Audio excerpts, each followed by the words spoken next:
Welcome back to the Call on Our Shot podcast. I'm Austin. I'm joined by Logan, and this is episode 30 of our weekly podcast posted every Wednesday at 10 a.m. Eastern Time. We're going to talk a lot about the NBA, the NFL, the MLB's on the horizon. But first off, Logan, how are you doing on this fine Wednesday? Not great. It's freaking cold here. The weather's broken here in Philadelphia, Pennsylvania. So I'd like it to not be in the 20s when it's going to be in the 70s later on in the week. But other than that, we have baseball soon. So you know what? I'm just counting down the days, honestly. So I'm doing fine looking ahead. But how are you doing? I'm doing very well. Today's Wednesday, so we have a subscriber parlay giveaway in our Wednesday slate video. At least I think so. We're recording this on Tuesday night. I plan on doing one, so we'll see. But we appreciate all the people that are joining the community. I think we're closing in on 29,000 subscribers, so that's awesome. Shout out again to all of our COS All-Stars. We really appreciate it. And tonight we have our weekly live stream. So Wednesdays are normally a busy day in the Call on Our Shot world. And in addition to the podcast being posted every single week on like podcast platforms like Spotify, Apple Podcasts, Google, we're also doing our daily videos being posted there. So I know a lot of people had asked us in the past, Austin, can you upload the audio kind of thing? And finally did it. So now that people can listen in on the car and not have to kind of be navigating YouTube and the while driving, because that doesn't work. COS is for safety, and that's what we're all about here. Well, it's good because I need to listen to your winners on my drive to work. And, at the time we're recording this, you swept the night before. So it's like, I need this good information on my drive. I mean, only the best. That's what we do here. And last but not least, click that like button. Let's get into today's, and let's start with the NBA. And we have a debate here. Yeah. Nikola Jokic versus Joel Embiid. And these are probably, when we're talking about the MVP race is coming up where I think the regular season ends in approximately 2 to 3 weeks, around like April 10th, 12th, something like that. And then you get play-in games and whatnot. So these are the two guys that are at the top of the race. Obviously, Jokic reigning MVP, and then Embiid's trying to become a first-time MVP. Now, Giannis is in that conversation. He's probably the third guy if I had to pick one. And as of right now, we don't know what happens. I believe the Sixers-Bucks game is just about to tip off. So we have no idea what happens in that game, but hopefully, everyone comes out injury-free. But either way, I want you to take a side and tell me who you think's the MVP in the NBA this year.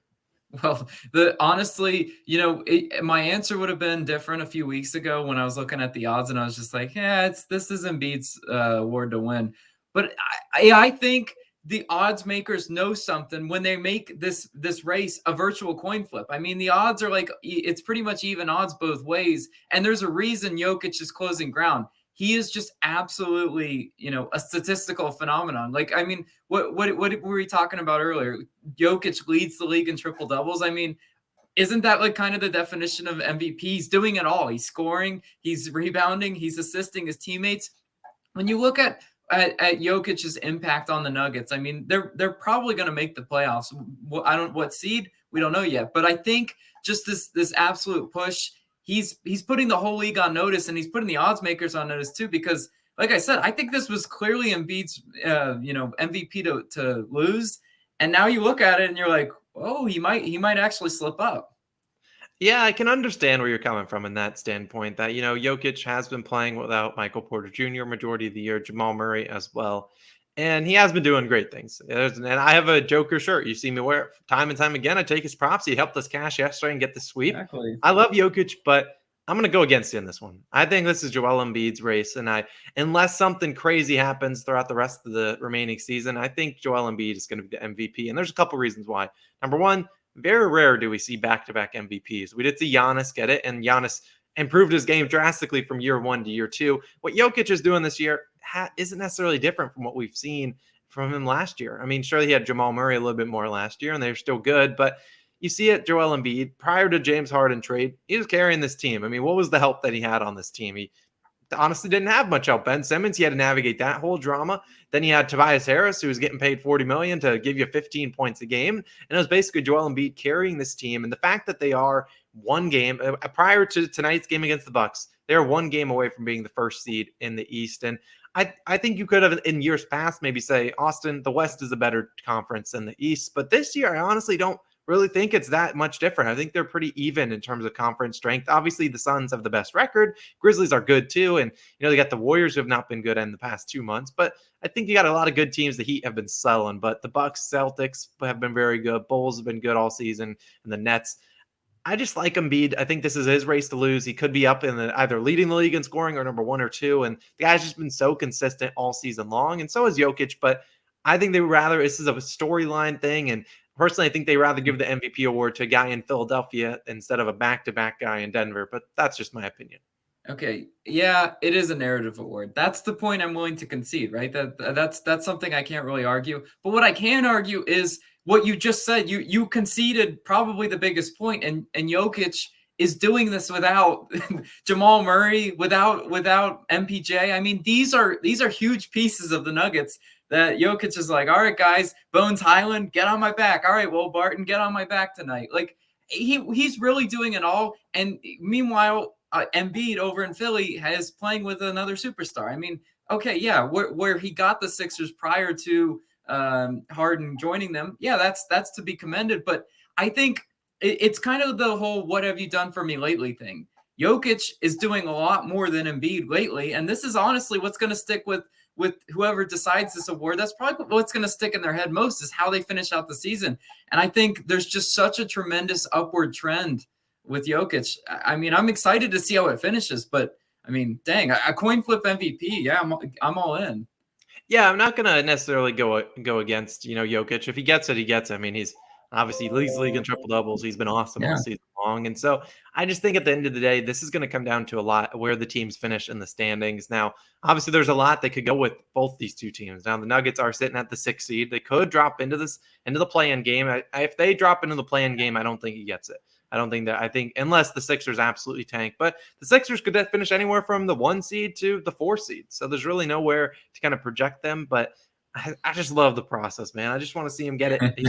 It's like, well, here's my thing is if Embiid doesn't get it this year, when can he get it kind of thing? And I know they say that about some players. It's like, how much better can they get? And Embiid's having a crazy good. What do you want him to do? Do you want him to start passing, getting 8+ assists? Like that's not Embiid's game. And the fact that he's averaging 30 and 11, I just don't see him getting much higher than that. So if it's not now, then when do you give him the MVP trophy? Does his team have to win 60 games to get it? Which, if that's the case, then then give the award to Devin Booker because he's the best player on the best team and kind of carried them with Chris Paul out. So it's tough to. I won't be mad with either of the kind of who gets it, but I just think Joel Embiid.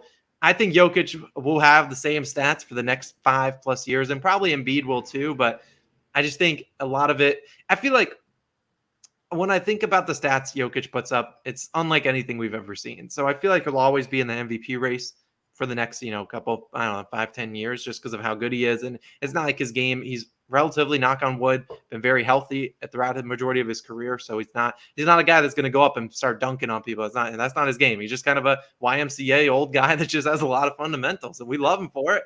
But I'm just going to lean with the process of this one. YMCA guy that's got. He kind of looks like when we remember him pre-bubble when Jokic was playing. That man was chunky. Yeah, he was doughy. He's always been of the doughier build, but you know what? That doesn't stop him. I mean, it's really cool to see how he just runs the offense through him. I mean, that's kind of what the MVP, most valuable player, like break down the description of the word. I mean, he makes those players like the Bones Highlands of the world better around him, where Joel Embiid definitely does too, but not in the same way. That's why I'm saying, like, just, pound for pound, give me Jokic all day long. And I hear all your points. That's why this is a coin flip, because you can make them on both sides. But I guess we'll track this debate. This is one that I want to circle back to every week to come to kind of see how the odds shift. Yeah, I'm curious how they shift. And, obviously, both guys are deserving of the MVP award, and I don't think Giannis will personally get it, even though he is third. He's kind of up there, but I don't see that happening. So we'll see. We'll track back again in next week and see what the odds are like, because obviously these teams have, I don't know, roughly 7 to 10 games remaining left, and a lot can change in those 7 to 10 games. I mean, a guy could get injured. Hopefully that doesn't happen, or a guy just could absolutely go on a scoring absolutely crazy numbers, and Jokic has been putting up crazy numbers post All-Star break. So we'll see exactly what goes on. I think I bet you were taking Jokic's over in his next game. I think he plays he plays the Pacers. Okay. But we'll see about it. I'm all in there. Real quick, when we're talking about circling back, How's my Bulls NBA Finals? How's that Uh, looking? Because ever I don't know. since I said that they have a chance, they said, "All right, Logan, bet we're just gonna lose every other game and just absolutely go in the absolute wrong direction." Yeah, you It's absolutely put a jinx on the Bulls. You I just put absolutely it. nuked their. I don't know what their odds are for the championship, but I would bet a lot of money they're double what you said to bet it on. They've been Yeah, keep very bad talking. lately. My pick's not doing too shabby. I did the Mavericks. I forget what the odds. I think plus 3,000. They're sitting at the 4 seed. They've been Yeah. very good. Now, I don't know if they can do it with just Luca carrying the show, but hey, I'm all in on the Mavericks train. I mean, the Warriors haven't been good. The Warriors, they could pass the Warriors and end up at the 3 seed. The Jazz haven't been good. The West is a really weird. West is a lot of teams that in past years you'd be like, these are really good teams. They're coming into the playoffs not looking all too good. So we'll see. The Um, Lakers might not even make the playoffs for all we know. Oh man, Bulls. we could spend a whole podcast on the Lakers, but Yeah, either I way. know. I just real quick Bulls check plus 6,500. So Oh man, I swear they were that like would plus be 3,000 ish, maybe even worse than that. yeah. So Yeah. sorry, Bulls. Bulls down. Horns down, I guess. And tonight, I don't know what happens in their game tonight, but if they lose the Wizards, to lose to the Wizards, they're getting clowned on my regular daily video. There's They no, you should. don't lose to the Wizards and not get clowned. That's just the rules. They, I agree. I'm all with you there. But let's move on and let's start talking about one. We'll go to the and the MLB in a second. Talk about all the National League teams, but first, a minor change in the NFL. So we got some new overtime rules. And so a lot of people, Bills fans included, were petitioning for some new overtime rules in terms of where both teams can get the ball in overtime. Obviously, you saw the Bills season end when they couldn't get a stop on defense. And now they've made a change to where both teams get the ball in overtime. I don't really know, I assume if one team scores a touchdown, then the other team obviously has to match it and then probably go to sudden death after that kind of thing. But this is a step in the right direction. It is only applicable for the playoffs, so the regular season will still have the same overtime rules. What's your initial kind of thoughts on this? Do you like it? Do you not like it? What do you think could be changed? Okay, I definitely don't dislike it, right? Because it does give both sides of the ball a fair opportunity. But you know what? I kind of took this stance when the Bills Chiefs epic playoff game happened, and I was like, you know what? Defense is still part of the game, guys. Like I love to see Patrick Mahomes throw for 500 yards and 5 touchdowns every game, and I love to see offense. But at the same time, Bills defense, go out there and get a stop. I mean, if the Bills really deserve to win that game, like they were or their fans wanted them to, play defense. And so yes, this rule does soften it a little bit for the offenses because I mean that's the direction the NFL is trending. It's all about scoring. It's all about offense. They want points because that's what gets viewership. But you know what? I'm a little more old school. I like defense. Sue me. Yeah, when I was watching the Pat McAfee show today, they had Darius Butler on there, obviously a Colts teammate, I think, of Pat McAfee during that time. And I don't really know what Darius Butler's doing at the moment. I think he's retired, but he kind of had a similar thought process to me and to kind of what you were saying is that number one, this is good for the fans. This is a really good thing for the fans. Yeah. Not a lot of fans fans want to see both teams get a fair shot at winning the game and things like that. And so, in the terms of offense, you want to see points. You want to see, both teams, get a shot in overtime. Who doesn't want to see Josh Allen come back on the field to try to match Pat Mahomes? Of course, that would be iconic. That would be awesome to watch.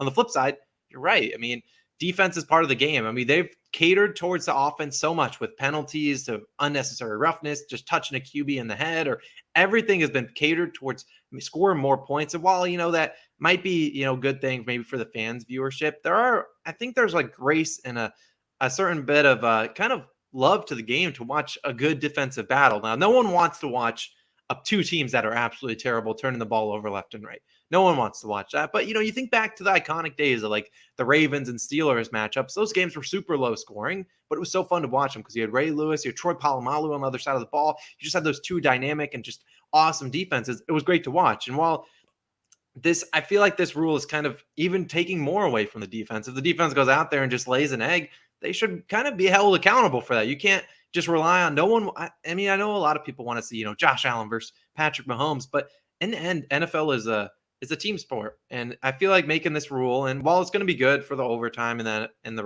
postseason, sure, giving both teams a shot. And I'm sure this will be awesome come like game time, but feel like it kind of is just neutralizing defense even more, and it's already been neutralized enough, and they've kind of making it into more of just QBs versus QBs, where I think it should be more of a team versus a team kind of thing.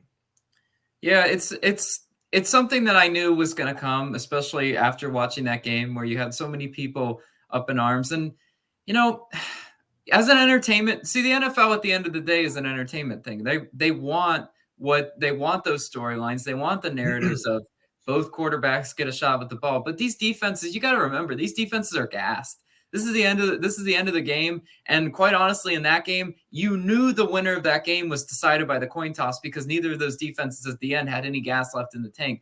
So it's one of those things where, you know, I don't know when we're going to see the shift back to defense being in the league. I don't know if or whenever, because with such the emphasis on player safety and everything, I mean, it's hard to be a defender these days. I don't envy being a defensive lineman. I definitely don't envy being a defensive back, because you sneeze on the wide receiver. That's a penalty. So, like, you know, you're getting pass interferences all day long. And yeah, so it's just hard to be a defender, and you got to know the rules are stacked up against you once more on this one. So it's tough, but I mean, the NFL, it's I'll still be tuning in. Hello. Yeah. No, you're not going to lose my viewership, NFL. Yeah, Yeah. I'll still be watching every Sunday. Just plopping my butt up back behind on that couch and just kind of flipping or watching Red Zone kind of thing. I'm still going to watch. I'm just curious how this changes how teams game plan. Like, what if you know, we take back to that Chiefs Bills game and the Chiefs score a touchdown to kick an extra point? What if the Bills come down and score a touchdown? I think we might see some teams going for two in that kind of standpoint, because I assume a 2-point conversion would win that game. I mean, I'm just assuming, you know, I don't know exactly the rules, but that would make sense if a team goes for two at the end. That would kind of win the game overall, but I'm not sure. This is going to be an interesting one. Yeah, I still love the college overtime rules. Like, that's my favorite version of it, because you shrink the field, you give each team, you know, equal opportunities to score from a certain distance. In the NFL overtime, it's essentially just like playing an extra quarter. Like, I'm not really all about that. There's a lot of randomness involved in in the NFL, and especially in NFL overtime. So in college, that's why, like, you get those epic finishes in college. Yeah, those crazy overtime games that go like 7 overtimes, but I mean, that's not going to happen in the NFL. So I would have liked to see them eventually adopt that model, but it is what it is. That would be cool. I think that would also really screw up a lot of fantasy football leagues. Just think of from it. You think about like a game that goes into 4 overtimes. You just have touchdowns galore, like a QB's throwing 8 touch. That would be ridiculous, but it would be cool to watch. And maybe one cry day about it. That's what I say. If you face one of those players, cry about it. Here's a little violin for you to. Yeah. I think it's going to be cool. Now, my question, and it might be tricky when you come down to the end of the season. Like, what if, you know, let's think about that Raiders Chargers game. That was that tie and you both go in, and then what kind of thing like that. Like that, those games would still end with the same, you know, NFL overtime rules as we've seen in the past. So I wish they could just kind of say week 18 plus the regular plus the postseason can be, but unfortunately that's not how it works. I don't make the rules. So either way, I think it will be fun to see. I'm sure I bet you next postseason we'll have one example of this where we see both teams get the ball, and I bet you it'll be a great game. So already looking forward to it. I don't think you could beat this past NFL postseason, so we're gonna try to beat it next year. Yeah, I'm with you. I'm excited. Football's a long way out. Let's get into the sport that's starting up in a week and a day, the MLB. And I went to the Orioles Red Sox game, doing a little bit of scouting. Had the binoculars out. I was looking at Red Sox Orioles. Red Sox didn't bring a lot of people there, but what I did watch, Kiki Hernandez poised for a great season. Orioles, I'm just gonna be. I think you should take the first 5 over, or all just the other teams over, because I don't know if that Orioles team is gonna have any pitching to carry their team. They're going to have to score a lot of runs. And obviously I was watching my man, Ryan Mountcastle, obviously a quick home run. It's like almost like he does this kind of thing. I know I tweeted out onto Twitter. I said, Ryan Mountcastle MVP at like plus 24K odds. Some people thought I was serious. Some people thought I was. Of course I'm serious. Ryan Mountcastle is a living legend. We love him here. But people are kind of confused. Maybe they're new to the channel. Ryan Mountcastle is one of our friends, went to high school with us. So he's been on the podcast before. So we appreciate Ryan for all he does. But I'm excited to bet on some Orioles games, likely against them. But don't tell Ryan that.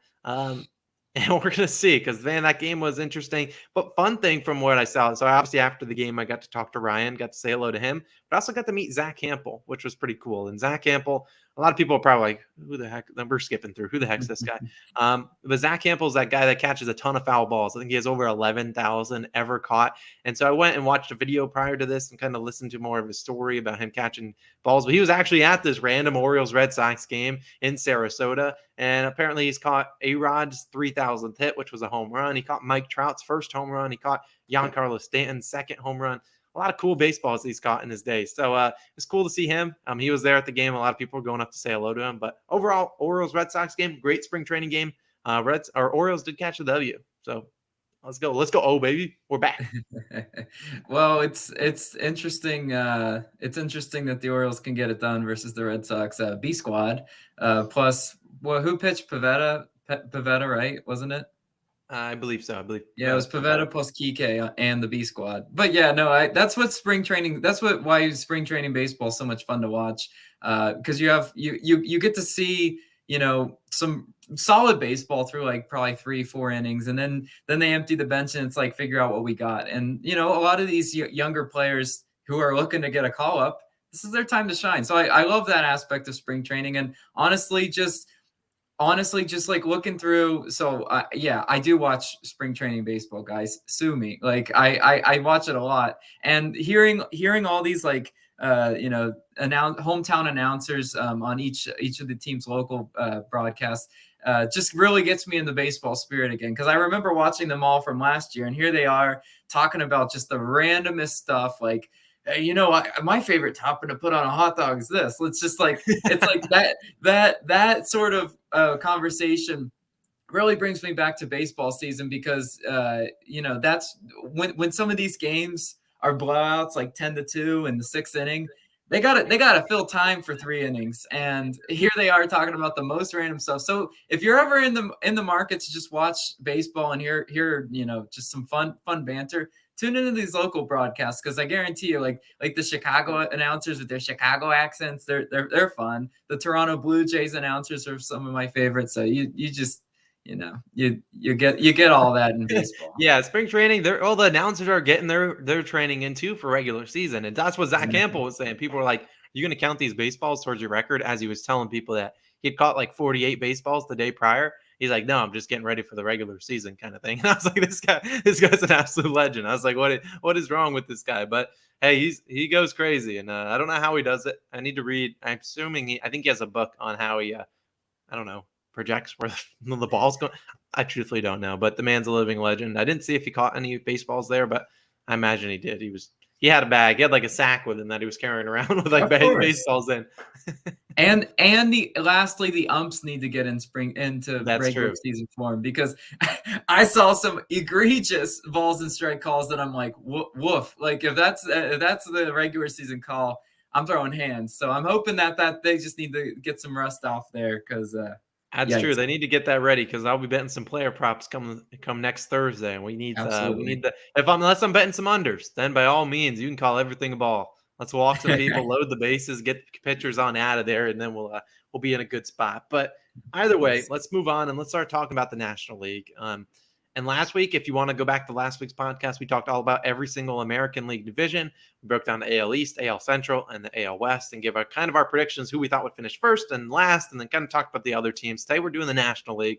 We're going to start in the NL East. So we got the Mets, the Braves, the Phillies, the Marlins, and the Nationals. Logan, I'll let you kind of take this one off, kind of an overview of this division, and then we'll kind of break it down maybe team by team, talk about teams we think will be good this year, maybe be a little bit of a letdown.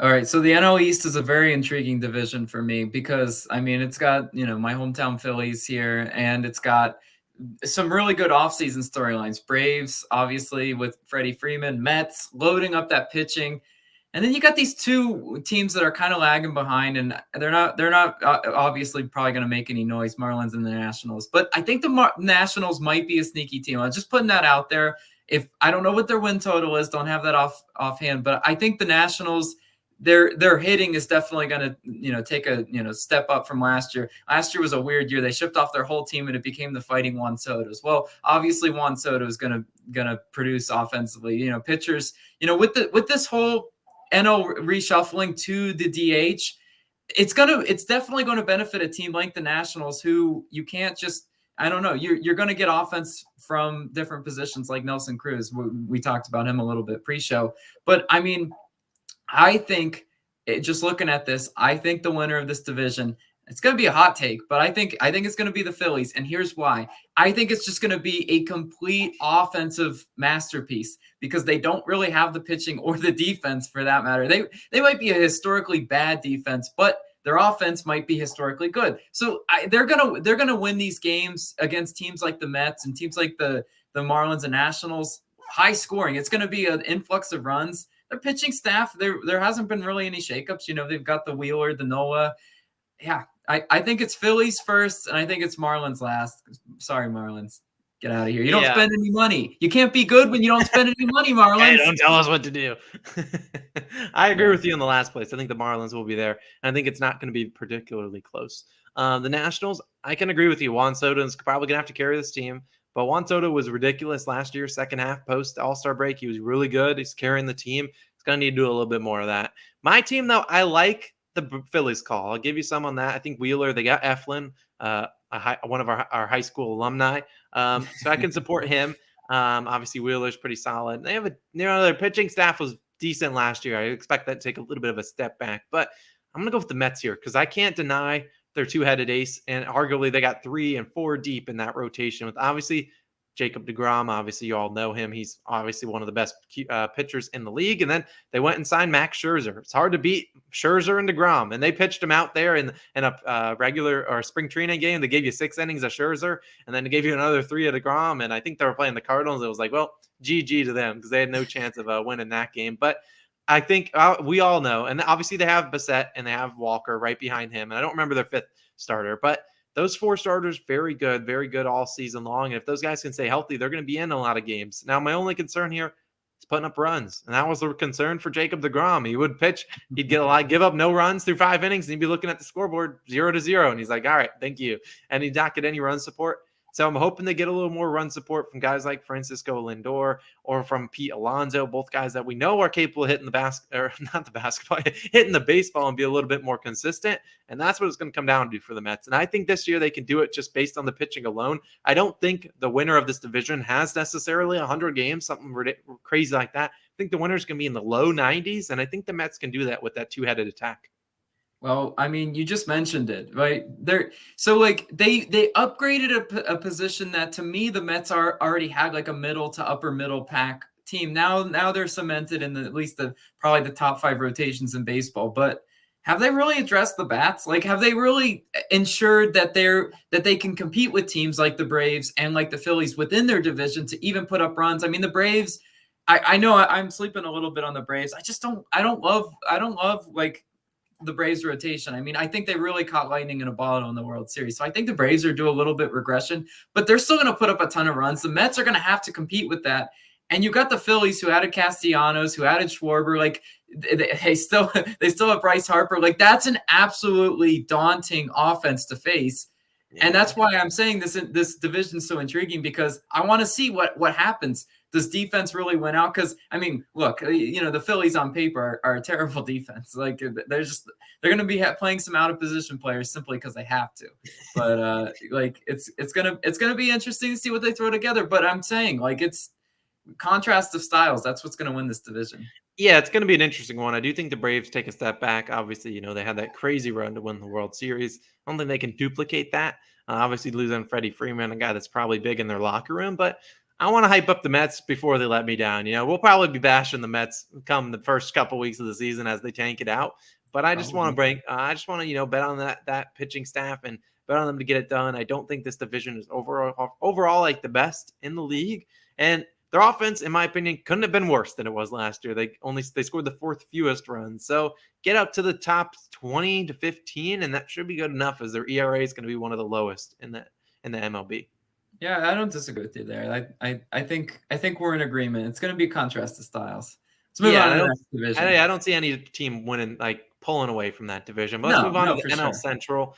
We got the Cardinals, we got the Pirates, the Reds, the Cubs, and the Brewers. A lot of interesting teams, a lot of turnover for a lot of these teams. Like the Reds basically getting rid of their whole pitching staff. So not sure what they're doing. But Yeah. Cardinals, yeah, Albert Pujols returning, so that's exciting. As I think he said it was his final year, so that's fun. As he's what 43, 44 years old. I don't know. That guy's ridiculous. But what's your overview of this one? Yeah, I was poking my nose a little bit for people that are just listening to the audio because I'm really like low on this division. I think there's going to be some bad baseball that comes out of this division. It's just simply because the Reds nuked their whole team. I think the Reds are going to be one of the worst teams in baseball, and that's not really all that bold of a take. The Pirates, Pirates, exactly what I was just saying about the Marlins. You got to spend money to get good. Their payroll is ridiculously low. There's some NFL, teams that would, or even the Dodgers. There's so many teams that just laugh at teams like the Orioles, the Pirates, the Marlins, who just don't spend any money and just always, are at the bottom of the barrel.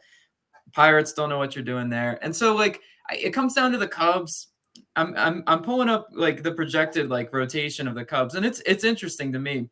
Stroman, Hendricks, Miley, Mills, and Smiley. So they definitely made a lot of offseason moves, in the pitching department. I think it's going to be improved. And I think the Cubs are due a little bit of a surprise because last season the Cubs were major sellers, in the trade market. They just said, any talent we got, Javi Baez and company, get out of here. So Cubs probably not going to be all too competitive. I think it's going to come down to Brewers and Cardinals. Brewers obviously have the pitching. I'm curious I'm looking up their rotation too at the moment. So Corbin, Burns, Woodruff, and Peralta. I mean, that's the big three, and they ride that pitching, till the wheels come off. So I definitely think this is the Brewers division to lose. The Cardinals probably could make some noise, but Brewers won, Pirates literally at the bottom. That's not even a hot take. Yeah, I wish I didn't agree with you, but sadly I do, because I do think, you got the Pirates, they're stinky. They're going to be at the bottom, and I do like the Cardinals roster. Like I think they made some additions that are going to be good for the team, and they'll be decent, but they're not going to be a well-known team and all that much. And I think this Brewers team has the best pitching in this division. I think that's going to win outright most of the days. Obviously, we know Corbin, Burns, and Woodruff, two guys that are absolute strikeouts, just guys that just strike out a ton of players. And so I think we'll see that pitching kind of carry them throughout this division, especially against bad teams, in my opinion, like the Reds, the Cubs, and obviously the Pirates. So I don't really want to, I mean, they got Christian Yelich. He'll probably have to carry a little bit of that offense. Andrew McCutchen, Willie Adames, I think he's decent, but I need to do a little bit more research into the Brewers team. But I'll be riding the Brew Crew solely because I like the pitching. Well, I would always remind people of why I didn't bet the Brewers a lot, because they put this ace on the mound, and you'd be like, oh yeah, like I'm for sure riding them with Woodruff, or I'm for sure riding them with Burns on the mound, and then their offense would come out and give you one, max 2 runs that game, and then the team they'd face, it would come down to the battle of the bullpens, and the other team would pull away. The Brewers bullpen let up a lot of games for me last year. So I'm still scorned, Brewers. Hello. You can gain my trust this year. This is a new year. But yeah, I mean, I'm interested to see what happens there. I mean, the Cardinals did. I mean, they got Steven Matz. That's a big signing for the Cardinals. I definitely think we can't overlook that one. Wainwright, it's a little too up and down for me. I'm just being honest. Wainwright's someone that like has some great games. He'll go throw a complete game, and then the next game he'll get yoinked in the first inning just because he gives up like eight runs. And you're like, what even? Yeah. Wainwright's just a little too up and down for me to trust. And the Cardinals are one of those weird teams. It's like, I don't know. I don't think it's crazy to say the Cardinals are like the NL version of the Rays, where they have a lot of like farm type players, and they have a lot of not household names, but they're competitive. They're not going to come in there and stink it up. So I'm interested. Yeah, I think the Cardinals will always be at 500 or a little bit better. So they're still going to get in that 80 win kind of category. And then, if they can get hot at the right time, they have a chance to win this division. So not necessarily going to rule out really any team but the Pirates, I think, in this division. If the Pirates win the division, then good golly, I don't know what the heck we'll do in the MLB. Oh, you don't worry. It was not happening. There's a 0% chance of the Pirates winning that division. Clip that for everybody out there. At least you're honest. And let's move on into the last division, the NL West. You got the Dodgers and the Giants, a big two-headed attack. Then you got Padres, Rockies, and Diamondbacks. Take it away, Logan. All right. Well, okay. Worst, and it's not even close. It's the Diamondbacks, the team that could not buy a win on the road last year. Yeah. it was an absolute comedy watching them struggle on the road. It was just wake up, auto fade the Diamondbacks, and then move on with my day. That's what I would do. There wasn't a whole lot of brain cells involved, and I mean, have they gotten much better? They're still starting Mad Bum and projected in the rotation. Not high on that. Not high on Luke Weaver, Zach Davies. Like they got Zach Davies from the Cubs. Not high on any of those. So what are you gonna do, Diamondbacks? Padres is really interesting though, because right. So to me, this division really will come down to, I think that the Giants are going to take a step back. Sorry, Giants, for being disrespectful. I think they had a really, really good surprise year last year. I think they're going to take a little bit of a step back, and I think the Padres are going to ascend and challenge the Dodgers at least, because I mean, come on, like it's not going out on a limb saying the Dodgers should be the best team in this division when they go out and spend a stupid amount of money on anyone and everyone. Their rotation. Let me read you the Dodgers rotation, because I this is just the ultimate embarrassment of riches. Walker Buehler probably going to have a career season. Urias, Kershaw, Haney, and Gonsolin. I mean, that's an embarrassment of riches even at the starting pitching. So it's, yeah, Dodgers are the only way the Dodgers really choke this division is if they sleep on the Padres, which prior to injuries catching up to the Padres last year, they had the best record in baseball for a lot of the season. I think a lot of people forget about that. Obviously Fernando Tatis hurting himself on a motorcycle. I think that's going to be a bit of an L. But they've got a really solid three-headed attack to at least challenge the Dodgers. Musgrove, Darvish, and Snell figure to be at least their big three starting rotation. So maybe the Padres can make some noise, because they definitely spend the money. Like the Padres are trying to be the Dodgers. They spent the money to get up there, but they're just not there yet. It's never a good thing when you ask Fernando Tatis what happened in your motorcycle accident, and he says, which one? Yeah. That's never a good sign for your franchise cornerstone player, but he'll be back eventually. It's not like they don't have hitters that can score runs. They just went out and got Luke Voit. Will Myers, we know, is pretty good. Manny Machado, obviously there. They got a bunch of other talent. And then you already referenced the pictures now, or their pitchers, Joe Musgrove, Yu Darvish, both good. Blake Snell, as you like to call him now. We'll see how he does. I feel like he's that kind of person that can hold on to this team, kind of keep them into games, then he can just yoink them right out of it. So he's going to be a guy I think is going to be pivotal for this team, because Darvish and Musgrove, I think they're both going to have good seasons, but Snell, so up and down, just never know what you're going to get out of him. So I think if he can be consistent and then the fourth and fifth guys in the rotation can be solid, this team should have potential to challenge, I think, the Giants easily and surpass them. Will they pass the Dodgers? It's going to be hard to do that, because the Dodgers are almost going to win 95, 100 games pretty consistently unless something goes wrong. They have so much talent and so much. They're ridiculously talented, and I don't know how any team's going to beat them. But it is baseball. Anyway, it's 9 innings. There's 162 games. So they're going to lose if they're fair share of games. But I think this is the Dodgers division to lose. Diamondbacks are going to be a fade team.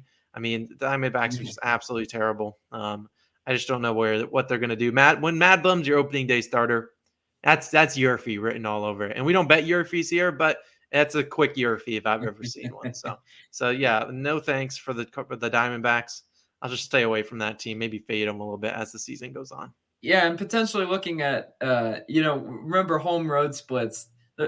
One of the best teams in baseball was the Rockies at home too. Like I got to show them a little bit of love. They were the Jekyll and Hyde hilarious team where on the road they couldn't buy a run, but at home in Coors Field they're like bombs away. Like it was just hilarious. I really don't love the Rockies pitching one bit. I'm kind of looking at the starters. They got Chad Kuhl from the Pirates.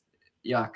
That's what I'm going to say to that. So yeah, this pitching's not good looking at it. No, the Rockies pitching's not there, but like this is what I do love about the NL West a lot is the sort of rivalries too, because you got the California teams, you got the Padres versus Dodgers. That always gets chippy, that always gets heated because those two fan bases hate each other, and then you've got the Dodgers versus Giants, and those two fan bases also hate each other. So it's like it's really cool. This is one of those divisions in the NL that's like, these fans passionately don't like each other in the Battle of California. So I'm definitely interested to see what happens there. It's the Dodgers to lose, but hey, man, with great expectations comes great letdowns, and Dodgers known to do that sometimes. Just saying. This is true. They are known to let down when the lights get the brightest, but It's they're true. obviously the preseason early favorite for the World Series for good reason, as they got all the talent in the world. But I do like this Rockies team. Will be a fun one to watch. I expect a lot of high scoring games for them when they're at home because